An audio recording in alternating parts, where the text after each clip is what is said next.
حضرت ابن الجوزی رحمۃ اللہ علیہ فرماتے ہیں کہ ایک درویش تھے، حضرت ابو ہاشم ان کا نام تھا۔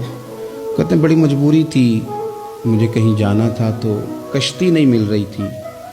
اچانک ایک کشتی گزرنے لگی تو میں بھی سوار ہونے لگا تو ملاح نے مجھ سے کہا کہ یہ ایک صاحب بیٹھے ہیں، بڑے امیر ہیں، ساتھ ان کی کنیز ہے، انہوں نے مجھ سے بک کر لی ہے، ساری کی ساری کی عقیدہ سی سالم کرا لیا ٹانگا، وہ ساری کی ساری بک کر لی ہے تو میں تو کسی کو نہیں بٹھا سکتا۔ تو وہ جو صاحب بیٹھے تھے بڑے سیٹھ آدمی تھے، کہنے لگے میاں آپ کسی اور کشتی میں بیٹھو۔ جو ان کی کنیز تھی نا وہ کہنے لگی چہرے سے کوئی نیک آدمی لگتا ہے، چلو اتنی سواریوں کی جگہ ہے، کسی کونے خدرے میں بیٹھ جائے گا، ہمارا کیا جائے گا۔ کہا اچھا چلو آ جاؤ۔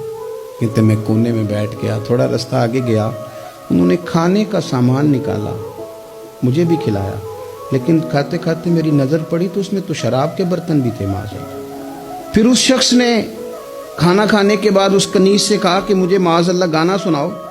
وہ گانے گانے لگی، یہ میری طرف متوجہ ہونے لگا، مجھے کہنے لگا سنو، میں نے کہا میں یہ نہیں سنتا۔ پھر میری طرف شراب بڑھائی، میں نے کہا میں نہیں پیتا۔ تو کہنے لگا تو کیا سنتا ہے، تو کیا سنتا ہے؟ تو کہنے لگے میں سناؤں کیا سنتا ہوں؟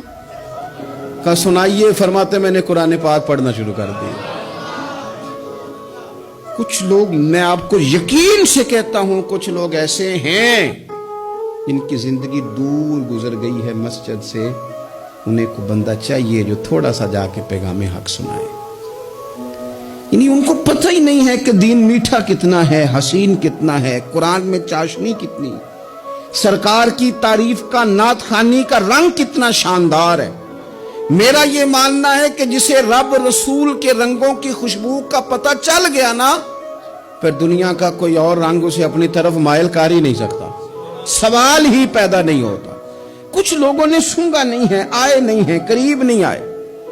تو شیخ ابو ہاشم کہتے ہیں مجھے کہنے لگا سناؤ نا۔ امیر آدمی تھا، کبھی اس طرف گیا ہی نہیں تھا۔ ڈھیروں لوگ ہیں جو نہیں مسجد جاتے۔ الہاکم التکاثر حتی زرتم المقابر، اللہ فرماتے ہیں کہ تمہیں دولت کی ہرس نے اتنا عجیب الجھا دیا کہ قبروں تک پہنچ گئے تم۔